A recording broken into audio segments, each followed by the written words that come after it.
I'd rather even not talk about it because till today it's quite emotional.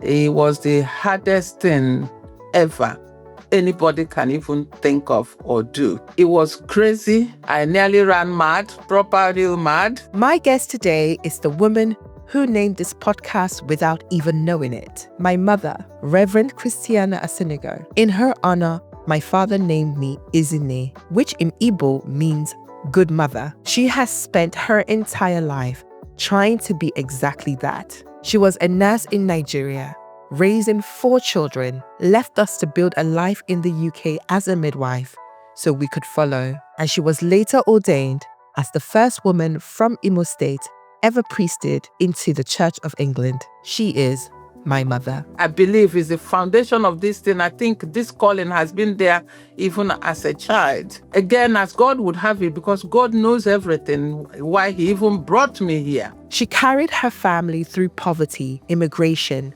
grief, and discernment. She did not choose the safe path. She chose the calling. And today, for the first time, she is coming into my world to tell the story she has never fully told. By the end of this conversation, you will understand what it cost a mother to leave her children behind in order to provide for them, how a midwife and a minister can be the same person, serving life in different forms, why the name Ezinne was never just a name, it was a prayer, and what a good mother truly looks like when all the performances are stripped away. I'm Ezinne Asinugo Onyeka, and this is the Goodmother Series. I want you to take me back to who you were before motherhood. What was your personality like? I know bits and bobs, but I think you've never really spoken in depth about like who she was. What was she about? Well, who was I? A very young, quiet girl born by late Mr. and Mrs. Oleka in Umariam, Obo. As a growing child, I was quite a quiet girl and the darling of the family. My parents loved me, even the entire community. I don't know why, maybe because I was such a quiet girl. But growing up in the family where my dad was a church teacher, my mom was also a businesswoman who worked so hard to support my dad in bringing us up. We were 9 altogether, and I was the first one also amongst the 9. So I grew up becoming very caring, looking after my siblings, even when my mom would be out in the market or in her business. She could trust me very much to take care of the children. And I did my very best. Also, growing up under my dad, who was a church teacher or a family of Christians, my dad took so much pain and worked hard to raise us up as children who will live in the fear of God and fear of our own parents, not in the real sense of fear, but respectful children. So that was me. I grew up in our little village. Although growing up, I lived in different villages because my dad would be posted to a different village or church after so many years in a particular church, and we moved and we moved. But in all that, we maintained that ethos of every early morning before my dad goes for the church morning prayer, we will pray in the house every night before we go to bed, the same thing. So that also shaped whom I became. And then at the very young age, not too young, because during the Biafran War, we couldn't go to secondary school at the right time. So I actually started secondary school when I was almost 14 or past 14 years of age. So that was the only time I left home to live in the boarding school. That again shaped me for whom I am today, because carried on with the upbringing I've got, I took it to school, being respectful to people older than myself, working hard as a student, knowing that I have also come from not a very rich family, but family who work so hard to make sure they send me to school. And after the war, many people did not send their daughters to secondary school because of the cost. But my dad, irrespective of the fact that people were telling him not to send me to secondary school, but to make sure I get married so that when I get married, the in-law will help them to train my other siblings. My dad refused and sent me to school. So that being in my mind, I worked so hard, very conscientious. I didn't join myself with any group that would distract me, focused on my education, and I did my best as a student in Able Girls Secondary School. And coming out, I went into School of Nursing. And that's it, and that's it. So, in general, you can describe me as one who is quiet, quite peaceful. I don't look for trouble. And if you come with your trouble, I let you go with it, not me and you. So that's me. And I'm very caring. Most times I see myself as someone who put people first, even before me. As long as people around me are happy, I am happy. It doesn't cost me anything. And that leads to getting married. And I married at a very early age. I think I was 23 when people, I don't know what you were doing. So even before I went to this nursing school, suitors were coming left, right, and center to take my hand in marriage. Yes, so people were introducing their brothers or people they know coming to me, coming to my dad. Do I know what marriage is? I've never even had a boyfriend. I don't even know what all those things are. So people were coming, and but I was quite conscientious. I wanted to finish my education. So the man that came that wanted me to just come out from nursing, follow teaching line, my dad didn't even look twice to that line. So I finished, I went to my nursing school, and there, again, it was someone, my mother-in-law's sister, was also married in our village, who introduced me to my current husband, my husband's family. And then we took it from there. We prayed. I prayed, to be honest. I prayed and prayed. And each time I prayed, it felt my heart was going towards that sign. And that was it. By 24th year, I was already married, or just before I turned 24. I didn't want to settle down there. I carried on studying to finish my midwifery, because back in the days, you do nursing and you do midwifery. So we got married, spent another 9 months or 1 year doing my midwifery, came back before I began to have children. Or while in that midwifery, just towards the end, I was pregnant, but the pregnant didn't stay to the end. Then I came back. Before we move into the pregnancy world, I wanted to ask you, what kind of mother did you believe you were going to be when you got married? What was in your mind? What did you think you were going to be like as a mother? What was on my mind? I think when you made that bold step to say yes, that you're going to get married, you can only think of being what you have already experienced or known or seen within your own family. And in those days, too, our mothers will also instruct us when you go there, this is you going into another family, but it's going to be your family. Therefore, when you go there, your mother-in-law will be like me. There is your mother. Your father-in-law be like you, like your dad is your father.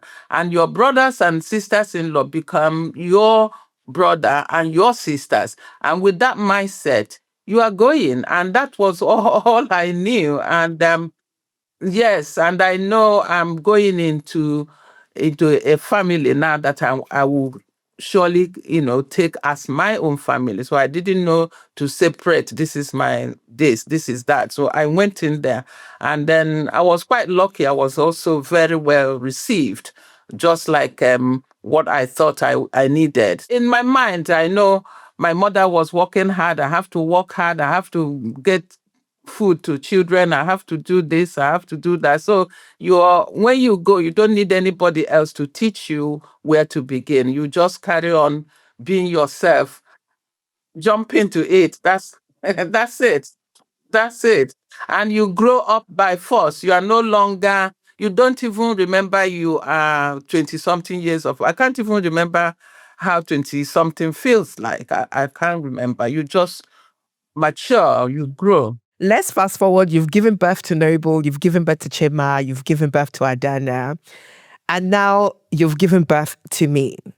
What did a normal day look Oh like my raising goodness. 4 children in If I thought Nigeria? like I remember all, but it was, can I say, challenging, fun as well, with all the shouting, all the running around with kids. But it's quite a huge responsibility, to be honest, especially in our world. When you get married, you are like, you carry the family on top of your shoulder.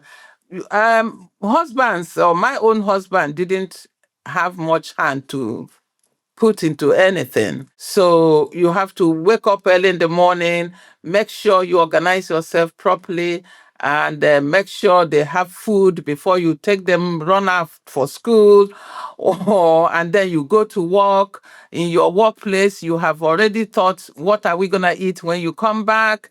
So it was a handful. It was a handful. If you ask me how we did it or how I did it, honestly, as you pass by these things, you forget. But if I can take my mind back, it was a lot. And to think of it, sometimes these children, I think you gave yourselves like 2 years gap. So between the first child and another child is it's like you're carrying two babies. You're still washing nappies, you're still cooking, you're still, hosting people. But thank God also for family as well. Because I was the first daughter, a lot of my siblings did come to my house to stay, to support me.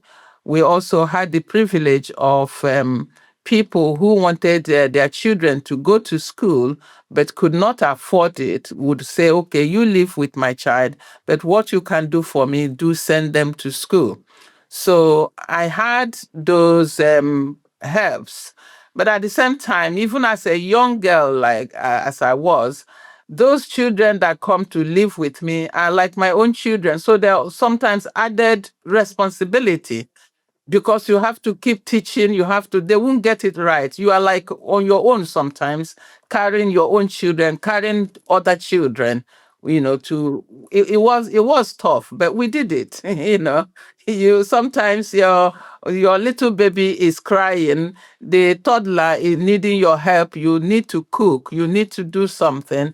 You just carry your little one on your back and then carry on with life. Because with that baby on your back, you can do everything. You can even go to the market, buy something and come back and cook. So And now trying to put myself in your shoes then, thinking, how am I going to be washed? And then I have to now feed you. Then I will have to now dress you. Then I have to now cook. And then, that must have been so challenging. So I want to ask you, what were your biggest pressures at that time?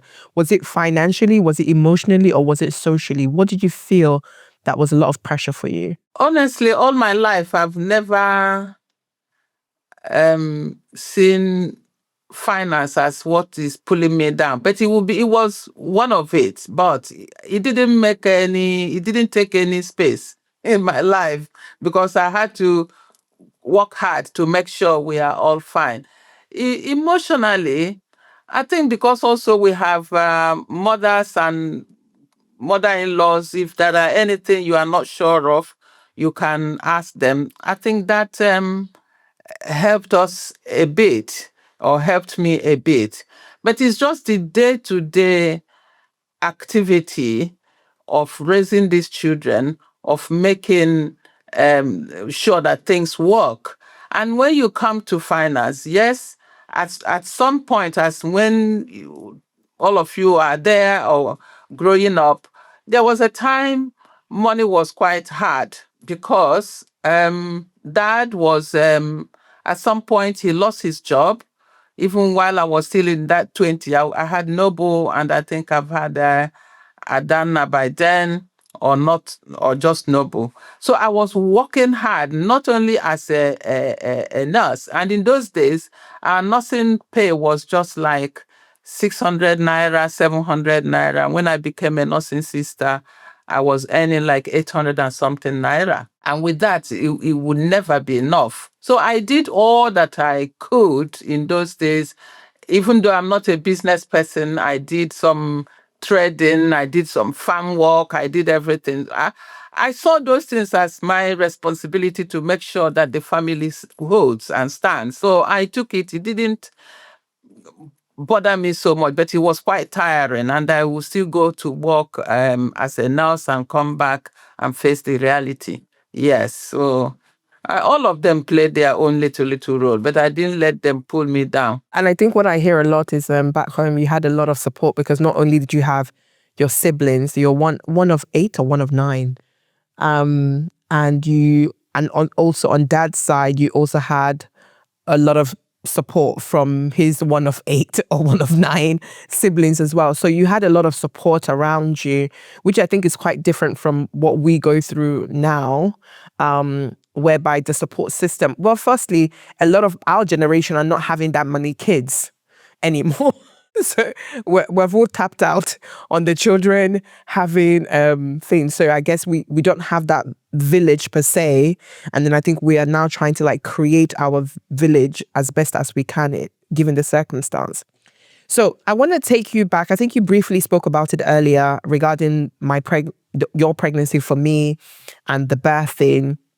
But I want to ask you, as you were a midwife yourself, did you think that your own birth experience was easier because you were a midwife, or a little bit harder because you were a midwife? I don't think being a midwife makes any, or not being a midwife makes any difference. But all you can know the knowledge, the book knowledge, but your body will always tell you what kind of labor you're going to have or not.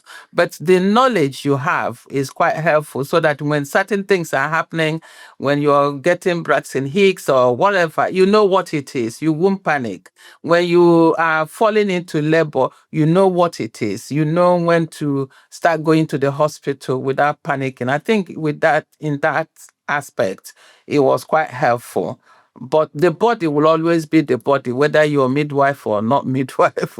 It has to respond to the labor you're doing, having. Yes. You moved to the UK later on. What was the difference about giving birth in Nigeria? So you had physically experienced the giving birth, but then when you moved to the UK, you were helping other women give birth. What did you notice that was different between the Nigerian childcare pregnancy system and then the UK system? What was the difference for you? Was it a culture shock? Not really, because when I became a midwife here, because when I started as a nurse, then went to do my midwifery adaptation, because here you have to do all these courses to get yourself adapted into the system. There is a whole load of difference how women here and back home. But to be honest, it's the same labor pain. But the thing is, we have more facility here for women to go through checking them with a machine and all that. You can see the heartbeat going or not going. But for us, then, we were doing it quite manually. We had our stethoscope or something scope, I can't even remember now, to listen to the baby's heartbeat and monitor the baby. But the thing is, and here also there is a lot of help for women, especially in terms of things to cope with a labor. Back home is do it yourself. We didn't have any gas and air to help us with the pain. We didn't have our husbands to come inside the labor room to massage our back. You're just on your own, fighting it out with your own labor pain. When your midwife needs to come and check you, they will come and check you. That is, you know, I think here we pamper and care for women a lot. Back home, you soldier it much more by yourself. That even when people have episiotomy or have a cut, most times you don't find that medical injection to numb it. So sometimes you're lucky there is something to numb it. Not always. You get it sutured and you're moving. This is a very big one because a lot of people don't know that my mom left us in Nigeria to come and find a better life for us here in the UK. And I believe it takes a lot of guts. So here's the question I have for you. You had to leave me at 18 months to move to the UK. What did that feel like as a mother? I'd rather even not talk about it because till today it's quite emotional. It was the hardest thing ever anybody can even think of or do. It was crazy. I nearly ran mad, proper real mad, because everybody who knew me, before even I opened my mouth to say anything, all you hear, oh, Ezinne, my daughter, Ezinne, I don't know how my children are. So people who knew me, that was what they knew me for. That was the most traumatic thing that I ever experienced in my life. And I do not wish it on anybody. Never, never. Because I couldn't sleep. Even when I try to close my eyes, I will be dreaming being at home with my children, especially you. I remember one night I was dreaming and I got to our house in Owerri and I didn't see you. So I started shouting, where is Ezinne? Where are they? Where is she?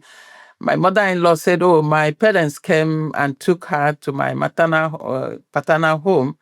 And then I ran in same dream. I don't sleep. I ran in the same dream to my father's house. Behold, they said, you were not there. All I did was to just carry myself up in that sleep and threw myself on the ground, crying and screaming. And in that screaming, I woke up. So by then I was staying with my brother-in-law in Woking, and they all ran out from their rooms. What is it? What is it? I said, first of all, I got home. They said the house has gotten on fire. I couldn't find my daughter. I don't know where they went. Something must have done wrong. And then in that screaming, my brother-in-law said, okay, calm down, calm down. And by then in this country, we didn't have a mobile phone, so people had the house phone. So he had to take me to his office in Houston, where we made a call home. And fortunately, my parents-in-law were one of those few who had a landline phone in those days. So we made a call, and my mother-in-law answered, and she was carrying you, and I was able to hear your voice, and then that calmed the trouble for that day. But it was just on and on and on.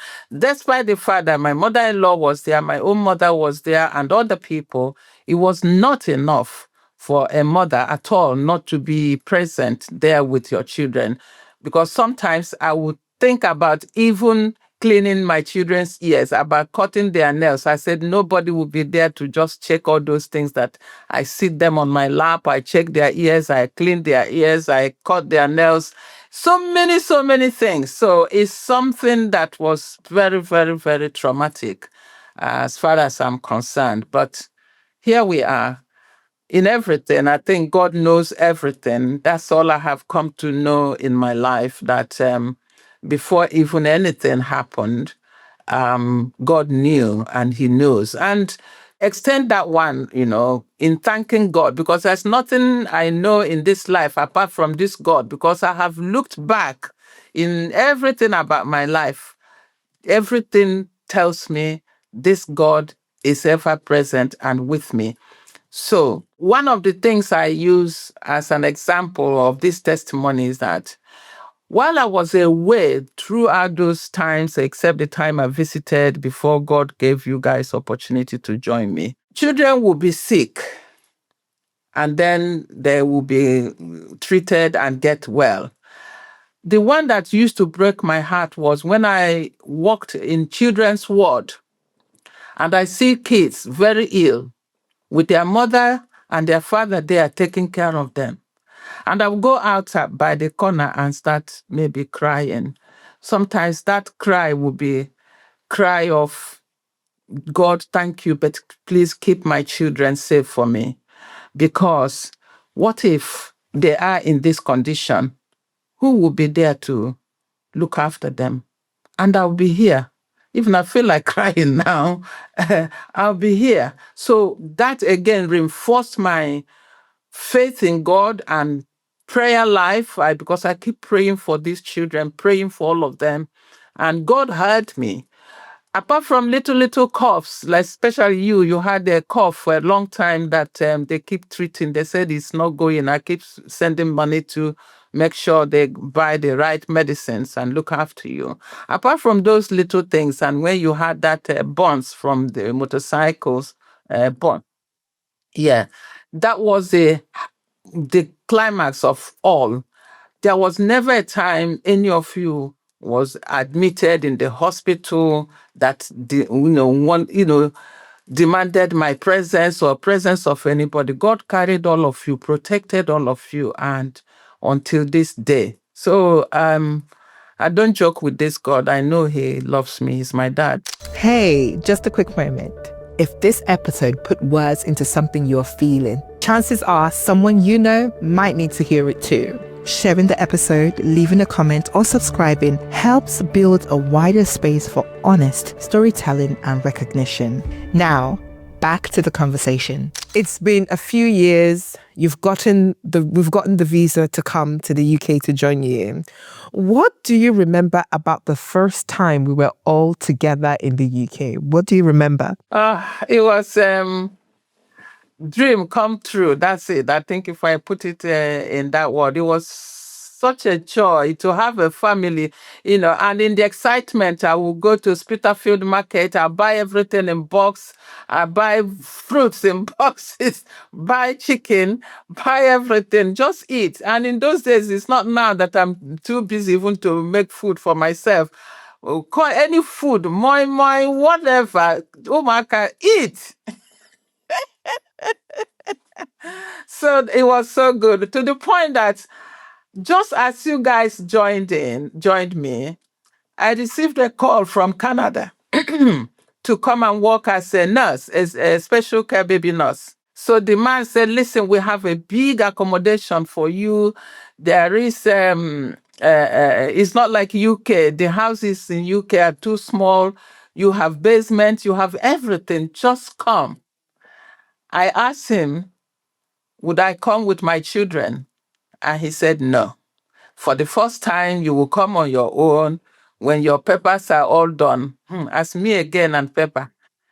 I said, listen, even if you pay me $1 million per hour, I will not leave these children for any reason. I'm not coming. So please don't call me again. Take my name off your list. Thank you and goodbye. So that was it. I couldn't live that life without my children ever again. Never. So not for any amount anybody can pay me. Never. Did motherhood change for you in this new country? What was the experience of motherhood? Because now you don't have the village, you don't have your in-laws, you don't have your siblings. It's just you and us. So what was that change like for you in a new country now as a mother here in the UK? I think the change and the good part of it was that my children now are slightly grown up because Noble came in at the age of, I think, 17, going into 18. And Chima, the same thing. Everybody's so, it's a different challenge. It's a different way of living now than in those days when we used to wake up early. Sometimes you can't find somebody's socks. You're looking for socks. You're shouting. You're waking people up from bed. They go to another bed and lie down while you're screaming in the morning. But but here now, they know they wake up and go to school, but I make sure what to eat will be available. And then, even when I'm at work, it's either your dad also will be at home, especially for you younger ones. So it wasn't so tough um, as it was when at the beginning. So everything balanced itself well. As long as I made sure things were in the house to eat, take you guys to church, make sure we pray, make sure, I give you guys what I also learned from my own parents, then life was going on as it should. But let's talk about your midwife, or you were a midwife. Then you're also a mother, but then you're witnessing your daughter, me, giving birth. You were present at Ethan, my son's birth. How was that experience for you, seeing me become a mother? One, it's exciting and something to give God thanks, but also it's also hard to see you guys in pain. Sometimes because I can carry it. I feel like if I can do it for them, I will. Yeah, but I couldn't. So it's quite hard, seeing you or your sister because your sister also was in labor for a long time before the cesarean section. So yeah, it's not easy. It's something, delivery. You are expecting something with hope and joy. That's what you're waiting for. But in between, when the pain is going on and you see your daughter really in pain, it's tough though. It's tough. But it was good to be there. Yeah, it was good. That's right. It was also good to be there to support and just to say, don't worry, you can do it. Just keep going. Yeah. So let's talk about the African parent plan. I believe every African parent has a plan for their children. Right. And I've always felt like you and dad have always had a vision for my life. And the vision for my life never fell into dance as a thing. I want to know, how did you feel when I chose a creative path instead of a corporate path? Okay. Yeah. As you will very much know, we come from Nigeria, Eastern Nigeria, Igbo for that matter. And we have grown up, all of us, my husband, myself, in that culture where every parent, your ambition is to give your child an education. Even back home now, the poorest person will do all they can to send their children to school, to university, and so on. So is every parent's dream to send that. And also in that culture, we have this mindset of things people will do when they go to university. Like during my own time, when it was time to go to uni or to go to a higher institution, my parents played a role in it. My dad was saying, oh, anything in the health sector will be good for you. My mom will be saying anything in the teaching section will be good for you because you get holiday, you have rest and so on. So parents have this idea in their head what kind of pathway they would like their children to take, be it nursing, be it engineering, be it an accountant, be anything, all those. And, back home in Nigeria, they are so particular about education. My child is an engineer, my child is a doctor, my child is that. So everybody look forward to that from their children. So it was quite difficult, and we were trying to also make you see the other side of where we are coming from, but it's like you're on your own. And I think also that's where the country is also different from back home. Back home, you will listen. I'm sure you will listen. You won't even nurse that idea of, yes, you will. Uh-huh.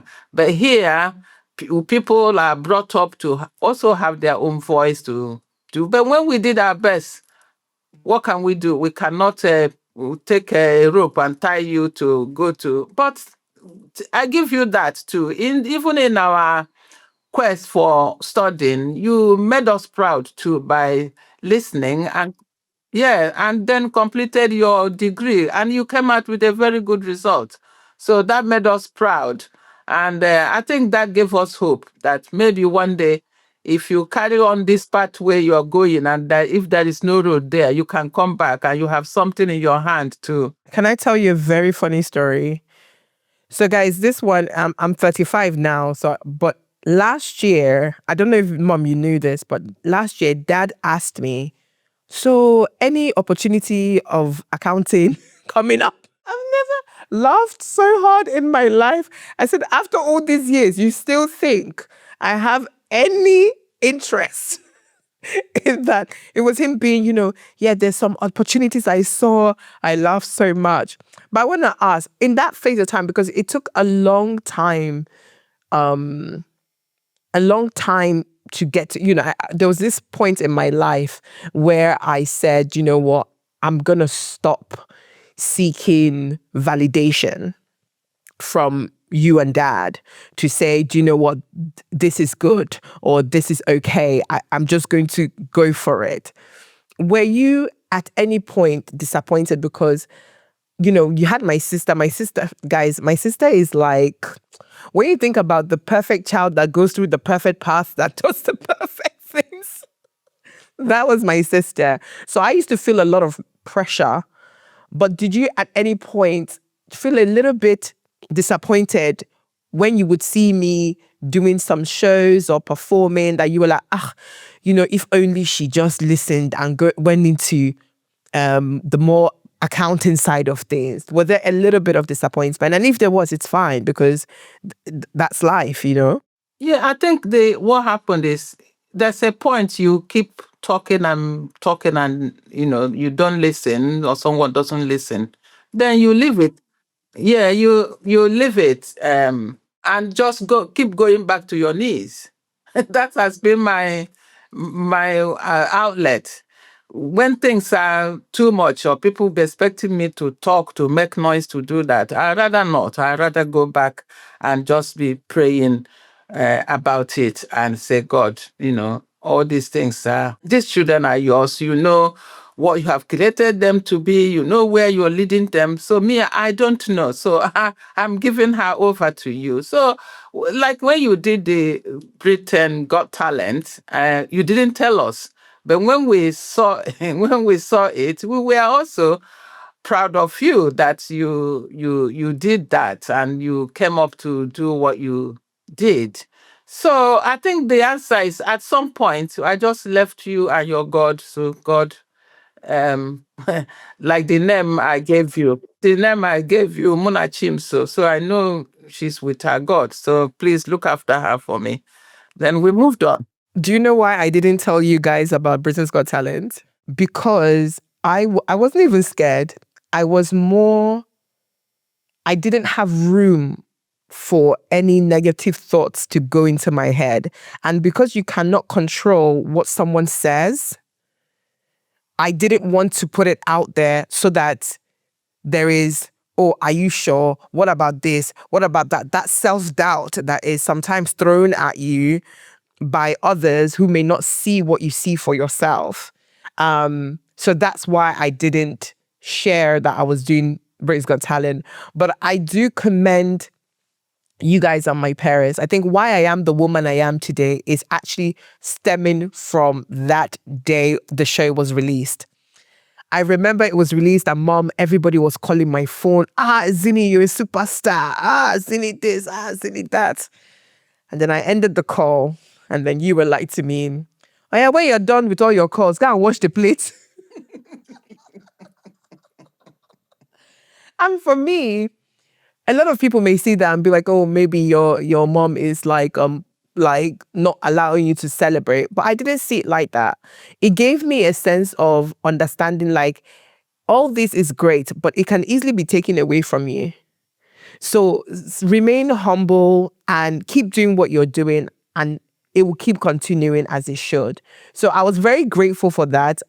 I mean, I got up and went to go and wash the plates in peace. So there was no pushback. But I tell this story to my students as well. Like there's power in humility. There is power in remaining grounded. And I think that's a big lesson I learned on that day from you, that you may not even realize you taught me. So what then changed your mind over time? And you were like, do you know what?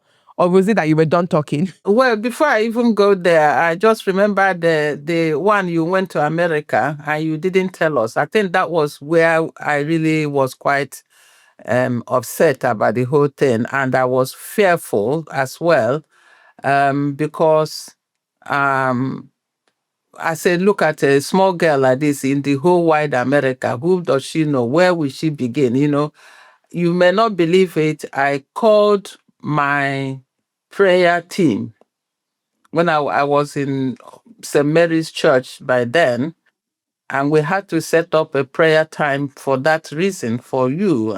Go there, you didn't. So that was it, and everybody prayed. We prayed for protection. I prayed, and that time I kind of, was it in that prayer when I just saw kind of an image or was coming to my mind where I see like a big sea and some kind of object floating in that big sea, and that worried me. And I think that was when I called for that prayer, so that God will protect you. I don't know what this means, but yes. So that was quite worrying, quite yeah, it was quite worrying and disappointing, because again, I didn't know. I thought, this thing is even going wild and wider, where how I can't even control my daughter again. She wouldn't even see the need to tell us where she was going. A whole America. That was a real climax. And I think even your dad, took it to another level to even inform his siblings. Look at what I'm seeing. I'm going to write this girl off as my daughter, and so on. So that was the height of it. That was the height of the whole thing. Awesome. And do you know what? I want to talk about that experience, because this is so interesting that this was my early 20s. In my early 20s, I wanted to travel and dance. In your early 20s, you were trying to, yes, you were getting married. Was in my father's house. So you were getting married. So in my head, it's like you were taking on this core responsibility of about to start a life with a man, have kids. And I wanted to travel and dance. And somehow you were more fearful for me than fearful for yourself going into that world. But it just goes to show that, as parents, being worried for your child it should be a normal thing, to be concerned. But I think what pushed me to take that step was I felt I have been trained very well. I felt like I knew I'm very strong-willed. I knew what I want. I'm not someone that was easily influenced. And I wanted to dance. And I don't know if you knew, before that America job, I was actually booked on another America job before that. But because it was clashing with my university time, I already rejected it, because you can't mess up my school. So I didn't even bring it to you to say, oh, can I go? Because I didn't want to go. It didn't work in my plan. But this particular one, I knew I had my reading week. I had studied everything. I had gotten everything ready. So I had made an intellectual decision that I thought made sense. And so when there was a pushback in my head, I was just like, but why? And when nobody could give me a sustainable release, I actually said to myself, I don't know if you knew this, I was laying in bed and I was crying, because I was like, but why would she say no? And I sat in my bed at like 2 a.m. and I said, if I don't go on this trip, my parents would decide everything else for my life. And I don't want that. And that's literally what pushed me. And I was like, I'm up and I'm gone. And I remember when Dad was like, I'm going to disown her. I want to disown her. I remember I spoke to Dad and I said, do you know what? Why don't you? Because I remember girls in my school at this point, they had like 3 children. Some had become drug addicts. Some were now stealing. Some were, and I was like, me, I just want to make money. Like, what is the problem? But I think over time, even when Dad spoke to me about it, Dad was like, that he spoke to his siblings that, he had a gift in football and he also felt like his parents were holding him back. And he wasn't sure if he was doing the same thing to his kids. And so he had to message his siblings to just get an understanding. And some siblings said, no, she shouldn't. And some siblings was like, Ezinne is smart.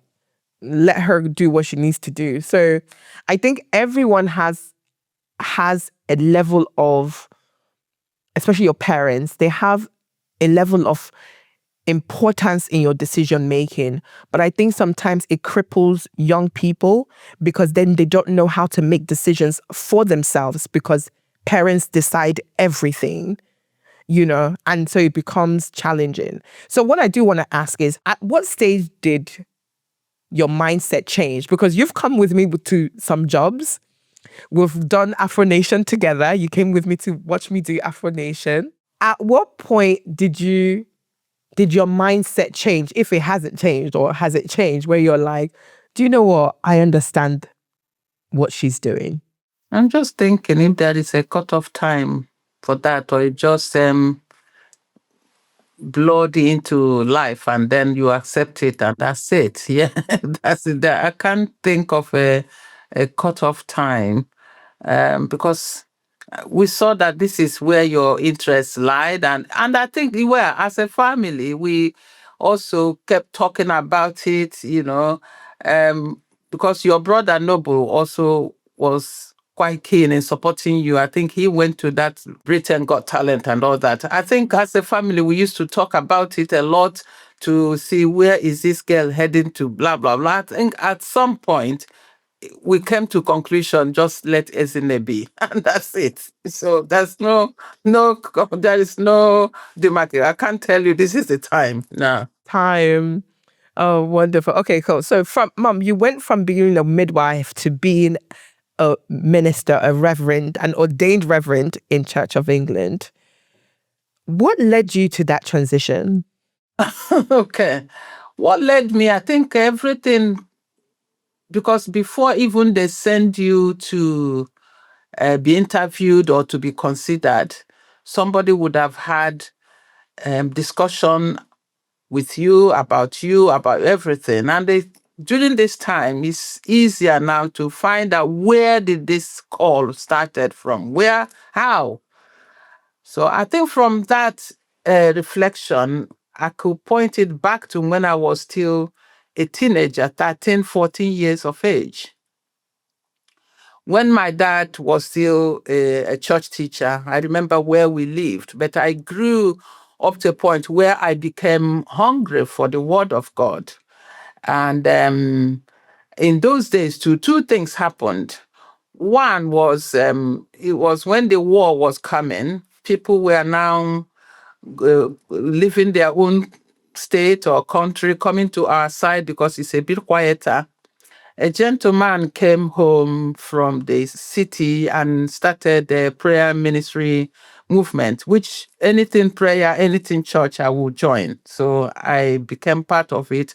And that was where we spent time learning the scriptures and getting a little bit of understanding, not much of it. But I had that hunger in me, and I kept following them. I was so prayerful in my young age that I could be in prayer and God can speak to me clearly, or I can see something clearly, and I had that boldness to say what I saw, what I felt.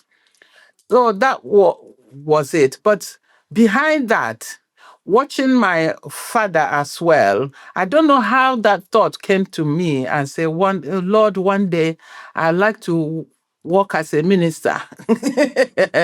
But I know this was my prayer as a teenager. But I know that in Nigeria, women, I've never seen a woman do these things my father is doing. But I'll pray that I'll marry a minister, a clergy person, so that I can serve with the person. So that's, I believe, is the foundation of this thing. I think this calling has been there even as a child. Again, as God would have it, because God knows everything, why he even brought me here. You see, so when I came here, I was busy working, raising my kids, working hard, and so on. But it got to a point, but I still was quite engaging in the things of God. I remember in those days, I was the head cleaner of the church. So I just began to clean the church in St. John's. That was my church then. And many people joined me, and we had a group that come on Saturdays to go and clean the church for people to come in. I joined the choir. Anything to do with church. That's my love and my passion, has always been in it.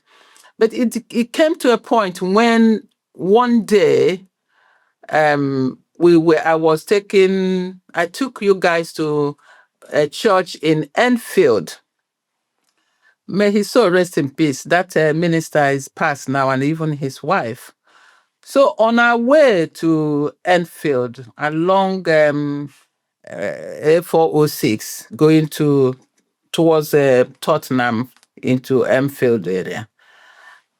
Even today, when I pass by, I see that place on my right hand where they have, I think it's Sainsbury's shop or one of these big stores.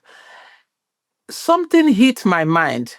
But let me take it back. On that particular Sunday in St. John's, one of the ladies also preached on that day. And what was going in my mind is God saying to me, this is what I want you to do for me. This is what I want you to do for me. And then I brushed it off because I know I don't know how to preach. I don't even know what I was listening to. The same day as I was going to that church, the same thought came back to my mind, and I didn't pay attention to it. I left it. But on reaching that same church the same day, the pastor of the church now made an announcement that he felt God is calling people into ministry, that if you have ever felt anything in your spirit, anything, just stop by and talk to me. I didn't stop. I went home because my reason of not stopping was I felt that's not my church. I didn't live in that area. I don't know where that would take me. So I went back home. Couple of months down the line, it was a time for your brother and your sisters to get confirmed. The bishop came to confirm them and gave the same call that man gave. That if there is anyhow you have ever had any inclination or thought in your head about ministry, stop by and talk to me. I'm coming back, and no, talk to your vicar. I'm coming back in January to see who is who. So on that, I felt, oh, shall I go or shall I not go? Shall I go? Then I went and spoke to my vicar then. He said, oh, yeah, why not? Just go and see where that leads you. And then he encouraged me to make sure I have done the course in Christian studies, because it's a little foundation we go through. How was it like carrying your family along with that transition? Because as much as you're in the ministry, we are also in the ministry with you by default, emotionally and physically sometimes, because there was a point where we were all in the choir as well. How was it having a family and transitioning? Because it was not just a transition for you, it was transition for the whole family as well. How was that for you? I'm actually glad to hear that you guys understood you are part and parcel of it. How was it? I think that was my also expectation, that my children will also fall in line, that God will touch them and use them and carry them along. So that was expectation for real. But also I became focused in it as well, doing whatever God calls me to do. And the thing is that while I was doing all this, I was also working. I was also being mom. I was doing everything I used to do. On top of it was this particular one. Again, that's where I see the hands of God, the goodness of God. How I did it, how I managed to do it, I don't know. But even till today, I still pray that my children will find their feet quite strong in the house of God and in the services of God. Yeah. I just also want to tell you how proud I am of you. You say it now like it's just whatever. Like I see all the effort that you put in every single. And you know when you say I don't know how to preach and stuff, she genuinely means it because she takes her time, prays, let the spirit. Even sometimes one be like, let the spirit lead today's sermon. Like I am so proud of you on how you have been able to follow your heart, follow your dreams, follow your goals, and you do it so well. I tell you this sometimes watching you preach, I am just looking at you like, that's my mom. This is so cool. Like, so if you don't hear it enough, well done. And I am always rooting for you in anything you decide that you want to do. You always do it to the best of your ability. And I'm proud to be your daughter all the time. And I want to say I am also thankful to all of you, because without you guys backing me up, I remember in the early days when we started the journey, the area DDO, Director of Ordained, will have to visit me in the house to see my family, to see my husband, to make sure all of you are in support. Because if my children are not in support, if they felt this is not going to work for them, there was no way they would take me, never. Because the first time when the man visited us, and your dad was like, but anyway, what about when I retire and go back to Nigeria? Is she going to come back with me? The man said, I doubt it, but you two should go and discuss it. So that brought to an end the whole journey. It did. So we canceled it. Then suddenly your dad now asked me, what happened about? I said, because you were not sure, so they can't take me. I said, really? And then I think before all this, he's been having conversation with Noble. Noble is like, Daddy, if she finds interest in this, all you need to do is to support her. But anyway, your dad now said, what happened to that then, Johnny, the man? What did he say? He said, well, they are putting it on hold until we decide, because I cannot do it without the support of my whole family. Then your dad said, when you do this course, are you going to get a degree in it? I said, well, you have two options. You can do a diploma, you can do a degree in it. Yes, he said, well, if you are going to study for a degree, then I will support you. Okay, because nursing has always nursing has always been a professional work. So I said, okay, why me? I would also like to do the degree. So that was it. And at some point when we revisited it, the man now came back and the journey started again. And I ended up doing the degree. And to the glory of God, I made it 2-1. I couldn't believe myself, because sometimes I'll finish night duty, I'll be studying, I'll be going to school, it was a real time. That's another testimony. How old was I? I can't pinpoint now. But I know I was over 40 something now, going into 50. And then I remember in those days, there was a cutoff point for age. So when you get to that age, they will not take you. It got to my point that same year, they moved the goalposts. So my age was accommodated and beyond. So these are the things I see. I thought, truly, truly, truly, God has hand in this. They moved it from 50, 55. Even by the time I finished training, it has already moved to 60.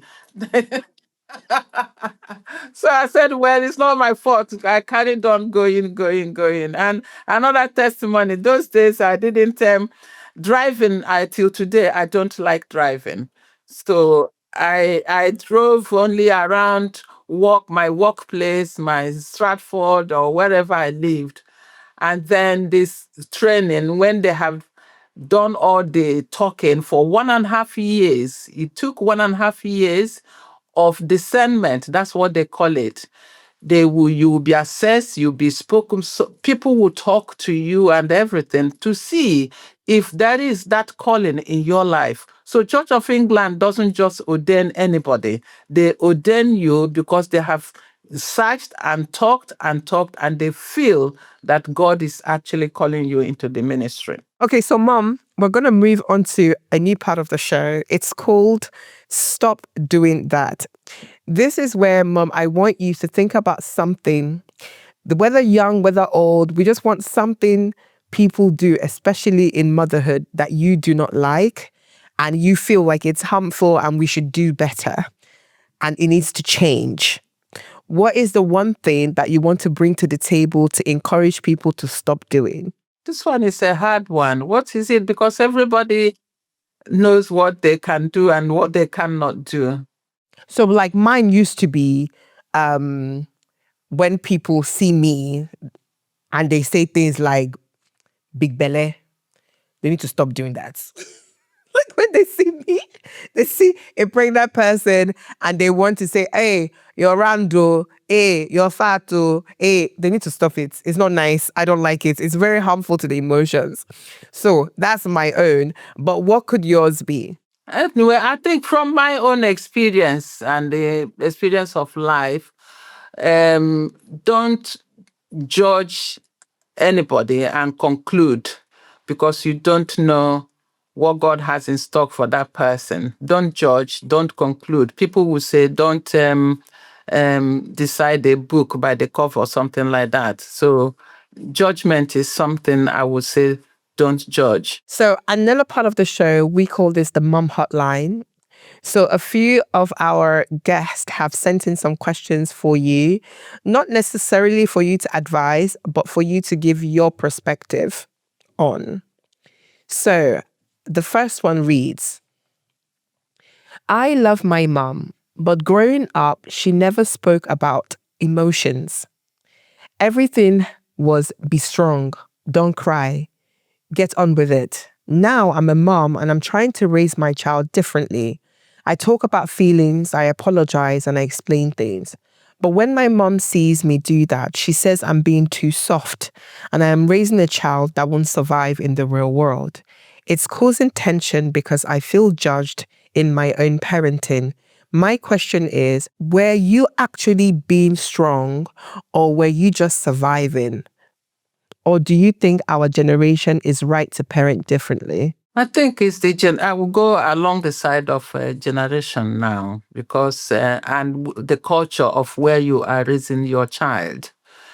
Because those of us who were raised back home with the minimal luxury of life, it's actually, we grew up to be strong, not to, even when you're crying, they would shut up your mouth. Don't cry. Don't. If you open your mouth again, so that's where we were brought up, and I guess that's where her mom possibly was brought up, and if her own mom has the privilege of coming out or living in the UK as I am, what I say to myself and to people is that learning education is all everyday thing. You learn, you see how you can encourage. I would say the person to take it easy with her mom and her mom to take it easy with her because everybody's in different culture.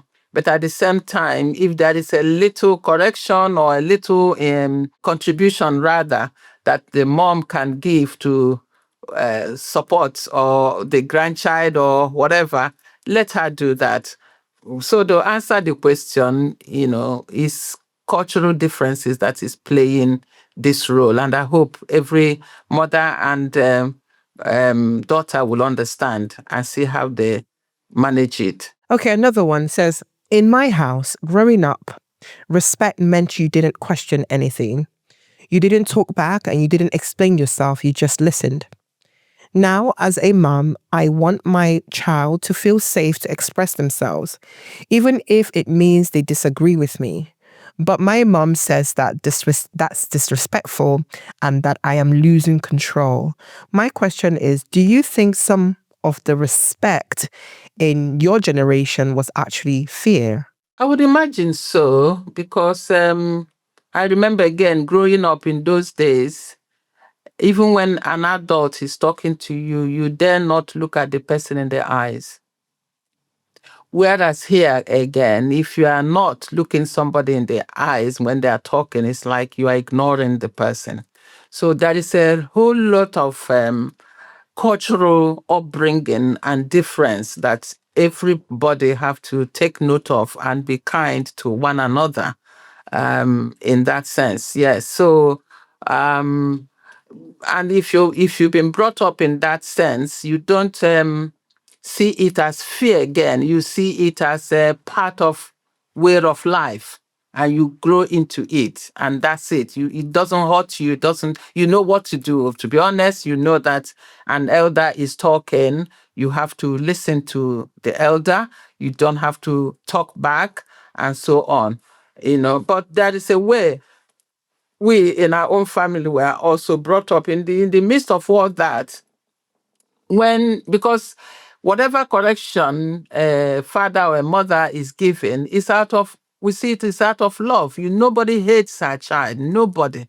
So, and children being children, at some point that phase will quickly go away, and daddy or mommy will also bring you back. And during that time, you can now quietly, my dad will call me Adanne. I will answer and then say, but Papa, that thing you did, I didn't like it, it's hurting me. Papa will now rub his hand on my head and said, okay, Adam, don't worry, no, I love you. So that was the way our own family operated. But then you have to fall in line. If, like, I'm the elder of the eldest of my siblings, they have to respect me. And you cannot call me by my name. So that's one of the shocks you get when you come here. You see people calling people by their names. But we grew into it. We now learn. It now see is the way of life, and we move on to it. So it's a kind of culture. Again, I will still emphasize that each party understand where the other person is coming from and not take it to heart. Okay, so last one. I love that my mom is involved in my child's life, but sometimes she overrides my decisions. What they eat, how I discipline, even routines. When I try to correct her, she says, I raised you, didn't I? It's becoming frustrating because I feel like I'm not being respected as a mother. My question is, how should grandmothers show support without overstepping boundaries? Well, this one is, again, individually. Me, I wouldn't like to take over. I can make my suggestion and you say, no, it's how you want it. I would personally like going to look after my grandkids, maybe my son's children or my daughter's children. I would rather ask them, just list it as you want me to do it. I will do it your own way. Because at the end of the day, it won't be me raising that child 100%. It will be their parents. But if I see anything I can chip in or talk about, I can add, but I wouldn't advise a mother to take control. You have to also let your own child or daughter raise her child and make her mistakes and even learn. from it. So I wouldn't, I'd rather tell me what to do. Naturally, I follow instruction. I don't want trouble. Tell me what you want me to do for you, and I'll do it. Yeah, I wouldn't advise any grandmother to just take over. This one is a question now from me. My question is, I have been doing a lot of inner work and healing from a lot of things in my childhood. And I wanted to ask, why is it difficult for your generation to revisit the past? And do you think now, like, healing conversations are necessary? It's a difficult one. Why is it difficult to revisit the past? It depends what the past is. When something is traumatizing, I think there's a lot of people that experience, let's say, their mother saying things like, oh, that's in the past, or I did my best, but I feel a lot of young people carry a lot. And now we're in a day and age where we're being more expressive. We do want to have conversation about that to just understand, not necessarily to change, because you can't change the past, but to understand where hurt is coming from. And also just to be, what's the word for it? I would say to get some closure. Because again, we don't know what you guys were going through at that time. So it's just having conversation and revisit the past, to talk about the past so that we can understand the present. Okay, I think it's a good idea to have that space to gently talk about the past. Again, going back to our own time, we didn't have that opportunity to start talking about, you deal with things and you deal with it there. Somebody hurt you out there. If you're lucky, you have a good relationship with your parents and you are able to express yourself, tell them what happened, and they will deal with it and they will talk about it and talk. It's finished. So we don't go back again, bringing it up, bringing it up, bringing it up. I think that was the way we have grown up. And a lot of times, children probably didn't have that space to talk to anybody, depending on the culture of the family they come from or their relationship with their parents. Many people carry a lot and move on, but since we are now, like I said in the beginning, this life, you never stop learning. You keep learning. Now you have a child who has probably come here and has a lot to talk about. I think it's what creating that space just to listen. Most cases, there won't be, because it's gone so far, you to start fighting for that or to start talking about it now. Some places it will work, some places it will not work. Sometimes it will work, rather, sometimes it will not work. But I think the most important thing is to have that space to talk and listen to what your child is telling you or what happened to her, which you completely missed, because you're running around chasing life and so on. I think it's a good idea to have space to talk about it. Okay, so Mom, something you may not realize happening right now is, anyone listening, I am currently 38 weeks pregnant with, drum roll, a baby girl. Woohoo! Mm-hmm. So now, Mom, do you know what I realized while I was putting this together? Okay. I realized in this conversations, there's 3 generations talking. There is you, there is me, and there is baby girl.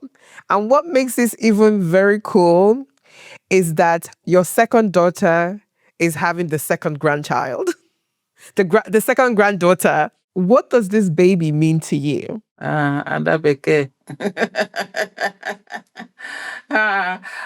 We've been longing for this child. The day we heard it's a baby girl. First of all, the family, we are so, so happy because we only had one granddaughter who is now trying to fit in with the boys when they are playing. How lovely. And she has always been looking forward to a baby. When you go to her house, everything is doll baby. Everything is practicing to be a mom or sister or something. So it's really, really, really, really a great joy to have another girl.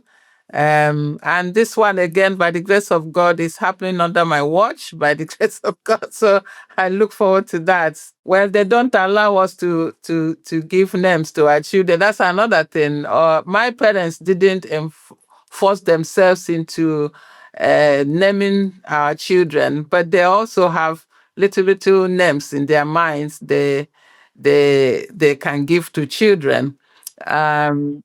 Having said that, we also gave my parents-in-law an opportunity to, if they have any name to give or something like that. But in the end, they gave us the blessing, the permission. You go and give the children names. So this one, I think I've got her own nickname already. I have nicknames for all my grandchildren. So this one will be Adabeke.